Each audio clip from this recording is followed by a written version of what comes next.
Standby, kamera ready, sound ready, 3, 2, 1, action. Assalamualaikum warahmatullahi wabarakatuh. Selamat siang dan salam sejahtera bagi kita semua. Izin memperkenalkan diri, nama saya Dilan Muhammad Gani, mahasiswa program studi hukum dengan NPM 2512011072.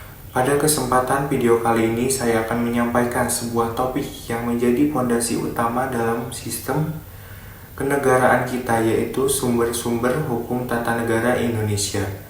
Kita tidak hanya akan melihat hukum sebagai teks yang kaku, tetapi kita akan menelusuri bagaimana nilai-nilai Pancasila sebagai staat fundamental norm bertransformasi menjadi berbagai bentuk formal, mulai dari peraturan perundang-undangan hingga praktik konvensi yang menghidupkan konstitusi kita. Mari kita masuk ke bagian yang pertama, uraian konseptual. Yang pertama itu pengertian sumber hukum. Sumber hukum tata negara Indonesia adalah segala sesuatu yang menjadi dasar atau asal mula terbentuknya norma hukum yang mengatur kehidupan ketatanegaraan suatu negara. Dalam konteks Indonesia, sumber hukum tata negara dapat dipahami sebagai segala bentuk aturan baik tertulis maupun tidak tertulis yang menjadi pedoman dalam penyelenggaraan negara, hubungan antar lembaga negara, serta hubungan antara negara dengan warga negara. Menurut para ahli, Sudikno Mertokusumo menyatakan bahwa sumber hukum berkaitan erat dengan di mana suatu hukum dapat ditemukan yang bagi hakim berfungsi sebagai dasar menjatuhkan putusan. Yang kedua itu Jimli Asyidik mengartikan sumber hukum sebagai asal muasal suatu nilai atau norma tertentu berasal. Yang kedua itu ruang lingkup dan unsur-unsur penting. Sumber hukum tata negara Indonesia dibagi menjadi dua golongan utama. Yang pertama itu sumber hukum material, sumber yang menentukan isi atau substansi dari kaidah hukum tata negara. Bagi Indonesia, isinya adalah Pancasila yang merupakan kristalisasi nilai-nilai yang hidup dalam masyarakat. Yang kedua itu sumber hukum formil, sumber yang dikenal dari bentuk formalnya agar mengikat secara hukum. Norma tersebut harus dituangkan dalam bentuk hukum tertentu. Poin ketiga yaitu teori asas dan landasan hukum Pancasila sebagai staat fundamental norm, berkedudukan sebagai norma dasar negara dan sumber dari segala sumber hukum negara. Poin pertama, teori norma Haskell menyatakan bahwa norma dasar adalah sumber hukum bagi norma di bawahnya. Yang kedua itu asas lex superior derajat lex inferior, prinsip bahwa norma hukum yang tinggi lebih mengesampingkan norma hukum yang lebih rendah. Poin yang keempat itu perkembangan dan konteks ketatanegaraan. Sumber hukum formil hukum tata negara Indonesia mencakup 6 unsur yang terus berkembang dalam praktik kenegaraan. Yang pertama itu hukum perundang-undangan ketatanegaraan, hukum tertulis yang dibentuk dengan cara tertentu dan dituangkan dalam bentuk tertulis oleh penjabat yang berwenang membentuk hukum. Yang kedua itu hukum adat ketatanegaraan, merupakan hukum asli bangsa Indonesia yang tidak tertulis namun tumbuh dan dipertahankan dalam persekutuan masyarakat. Hukum adat diakui sebagai salah satu hukum yang berlaku. Yang ketiga itu konvensi ketatanegaraan, kebiasaan dalam praktik penyelenggaraan negara yang menghidupkan dan melengkapi kaidah-kaidah hukum tertulis. Yang keempat itu jurisprudensi ketatanegaraan adalah keputusan hukum dari seorang hakim yang terdahulu dan kemudian diikuti oleh hakim-hakim berikutnya sebagai acuan peraturan yang baku. Yang kelima itu hukum perjanjian internasional atau traktat, merupakan perjanjian yang diadakan oleh dua negara atau lebih. Bila dilakukan oleh dua negara disebut perjanjian bilateral, dan apabila dilakukan banyak negara disebut perjanjian multilateral. Yang keenam itu doktrin ajaran sarjana hukum terkemuka yang menjadi sumber tambahan untuk membantu hakim menetapkan kaidah hukum. Kesimpulan, sumber hukum tata negara Indonesia adalah sistematik sistematisasi antara nilai-nilai luhur Pancasila dengan berbagai bentuk formal, peraturan hingga konvensi keserasian antara nilai material dan bentuk formil menjadi syarat mutlak dalam menjaga validitas dan keberlakuan hukum tata negara di Indonesia.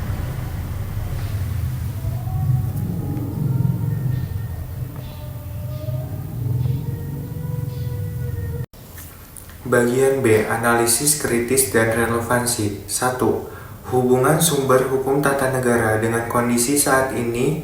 Kondisi ketatanegaraan Indonesia sangat bergantung pada bagaimana hierarki sumber hukum berdasarkan asas lex superior dipatuhi. Ketegangan sering terjadi ketika peraturan perundang-undangan dianggap menyimpang dari nilai Pancasila atau konstitusi. Poin kedua, contoh persoalan dan dinamika aktual. Dinamika konvensi ketatanegaraan pidato presiden setiap tanggal 16 Agustus adalah contoh konvensi yang tetap terjaga, namun persoalan muncul pada pengujian undang-undang di Mahkamah Konstitusi (MK) yang sering kali melahirkan jurisprudensi baru yang mengubah peta ketatanegaraan. Konflik norma, adanya peraturan daerah perda yang terkadang dianggap bertentangan dengan peraturan yang lebih tinggi. Menguji sejauh mana prinsip lex superior diterapkan secara efektif. Poin ketiga, analisis konsep hukum tata negara terhadap persoalan. Konsep jurisprudensi dan doktrin menjadi sangat relevan saat ini. Ketika terjadi kekosongan hukum atau ambiguitas dalam undang-undang tertulis, putusan MK sebagai jurisprudensi dan pendapat ahli doktrin seringkali menjadi jalan keluar untuk menjaga stabilitas politik dalam hukum. Hal ini menunjukkan bahwa sumber tidak hanya terbatas pada teks kaku, tetapi juga pada interpretasi yang dinamis. Poin keempat, penilaian kritis teori praktis. Secara teori, Pancasila adalah sumber dari segala sumber hukum, namun dalam praktik masih terdapat kebijakan undang-undang yang menuai kontroversi karena dianggap mengabaikan aspirasi publik atau nilai-nilai keadilan. Aspek sosiologis, ada kecenderungan hiperregulasi di mana hukum perundang-undangan mengesampingkan hukum adat yang seharusnya tetap diakui. Poin kelima, refleksi akademik dan tantangan. Tantangan utama ke depan adalah memastikan bahwa konvensi ketatanegaraan tidak disalahgunakan untuk kepentingan politik sesaat, melainkan tetap bertujuan menyempurnakan penyelenggaraan negara. Penguatan prinsip ketatanegaraan sangat penting agar Indonesia tidak hanya berlandaskan hukum secara formalitis tetapi juga secara materi, mencerminkan nilai-nilai Pancasila sebagai stat fundamental norm. Keberadaan jurisprudensi dan doktrin harus terus didorong sebagai alat kontrol terhadap dominasi legislator dalam pembentukan hukum.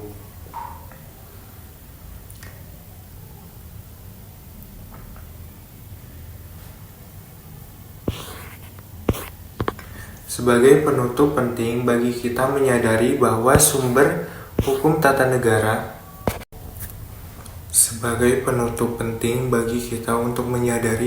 sumber-sumber hukum tata negara bukan sekedar kumpulan norma atau daftar dokumen legal yang bersifat kaku dan formal. Lebih dari itu, ia merupakan fondasi sekaligus napas dalam penyelenggaraan kehidupan bernegara yang menentukan arah tujuan serta legitimasi dari setiap tindakan pemerintah.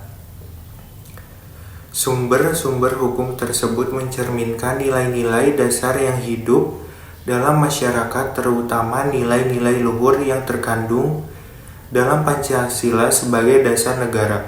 Oleh karena itu, hukum tidak boleh dipahami hanya sebagai teks tertulis, tetapi juga harus dilihat sebagai cerminan keadilan, moralitas, dan aspirasi rakyat.